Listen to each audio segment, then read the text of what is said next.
வணக்கம். செஞ்சிக்கோட்டை ரவி யூடியூப் சேனலுக்கு உங்களை அன்புடன் வரவேற்கிறேன். இப்போ இன்னைக்கு என்னென்ன நம்ம பார்க்க போனோம், மிக முக்கியமான ஒரு டாபிக். 15 கீழ்கணக்கு நூல்களில் ஒரு முக்கியமானது என்னன்னு பார்த்தீங்கன்னா, அதில் 18 நூலை 3 வகையாக பிரிச்சிருப்பாங்க. அதில் என்னன்னு பார்த்தீங்கன்னா, நீதி நூல் அல்லது அறநூல் அப்படின்னு சொல்லியிருப்பாங்க.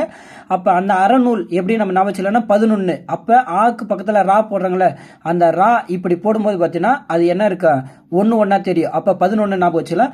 இப்போ வாங்க அந்த நூல் ஆசிரியரை பேரை நம்ம ஷார்ட்கட்டில் நம்ம பார்க்கலாம். நாலடியார் சமண முனிவர் அப்படின்னு இருக்காங்க. அப்போ ஒரு நம்ம உட்கார நாற்காலியோ இல்லை கட்டலோ 4 காலம் சமமாக இருந்தால் தான் என்ன பண்ண முடியும், நம்ம உட்கார முடியும். அப்போ 4 அடி சமமாக இருக்கணும்.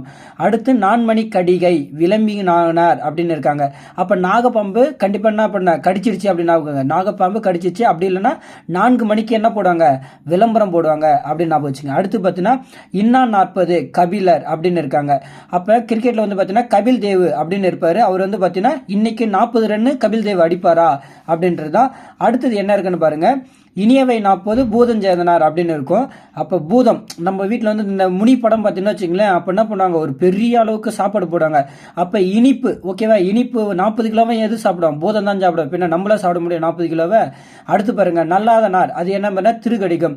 நம்ம வீட்டில் செய்யக்கூடிய ஒவ்வொரு குழம்புக்கும் எது போடுறாங்களோ இல்லையோ கண்டிப்பாக என்ன போடுவாங்க, கடுகு போடுவாங்க. கடுகு போட்டால் தான் எப்படி இருக்கும் குழம்பு, ரொம்ப நல்லா இருக்கும் அப்படின்னு நான் வச்சுங்க. அதுக்கப்புறம் அரசர கோவை, இது வந்து பெரிவாள் முள்ளியார் அப்படின்னு இருக்கும். அப்போ என்ன பார்த்தீங்கன்னா கோவச்செடி பார்த்தீங்கன்னா பொதுவாகவே எது மேலே இருக்கும், முள்ளு மேலே இருக்கும் அப்படின்னு நான் போச்சுங்க. அப்படின்னாலும் வந்து என்னது, நான் வாய் இருக்குல்ல, இப்போ வாயில் எல்லாருமே என்ன பண்ணுறாங்க, லிப்டிக் போகிறாங்க. அது எல்லாமே என்ன கலரில் இருக்குது, கோவ கலரில் இருக்குது. நிறைய பாட்டில் கூட வந்து இருக்கும் ஓகேவா, கோவ உதடு போல இருக்குது அப்படின்னு நிறைய எல்லாம் வந்திருக்கும். சரி ரைட் பார்க்கலாம். அடுத்து வாங்க பழமொழி 400. நம்ம ஒரு சோகத்தில் உட்காந்து இருக்கும்போது நம்ம கிட்ட வந்து ஒரு 400 பழமொழி சொன்னா அவன் என்ன பண்ணணும்னு தோணும், 3 அறையை விட்டு மூலையில் உட்கார வைக்கணும்னு தோணும் ஓகேவா. அப்போ பழமொழி சொன்னால் 3 அறை விடணும் நான் போச்சுங்க. சிறுபஞ்சம் மூலம் காரியாசன் அப்படின்னு இருக்குது.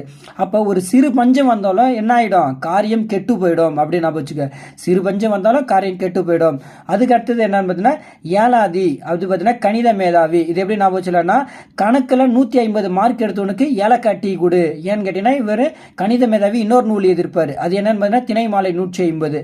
அப்போ என்ன தரலாம், கணக்கில் 150 மார்க் எடுக்கணும்னா கொடுக்கலாம், ஏலக்காய் டீ கொடுக்கலாம் நான் வச்சுங்க. அடுத்து முதுமொழி காஞ்சி குடலர் கிழார் அப்படின்னு இருக்காங்க. அப்போ வந்து பார்த்தீங்கன்னா கிழார் கிழவன் அது எல்லாமே யார் எப்படிப்பட்டவங்க, வயசுல முதுமையானவங்க தானே சொல்லுவாங்க அப்படின்னு வச்சுக்க. அதுக்கப்புறம் திருக்குறள் எழுதியது திருவள்ளுவர். எல்லாம் உங்களுக்கு தெரிஞ்ச விஷயம் தான். இதில் உங்களுக்கு எது பிடிச்ச நூல்னு கமெண்ட் பாக்ஸில் கமெண்ட் பண்ணுங்க, லைக் பண்ணுங்க, நம்மளோட சேனலை சப்ஸ்கிரிப்ஷன் பண்ணி வச்சுக்கங்க. தயவு கூர்ந்து எனக்கு ஒரு மோட்டிவேஷன் நீங்கள் கொடுக்குற கமெண்ட்ல தான் இருக்கும். அடுத்த வீடியோ போகிறதுக்கு நன்றி.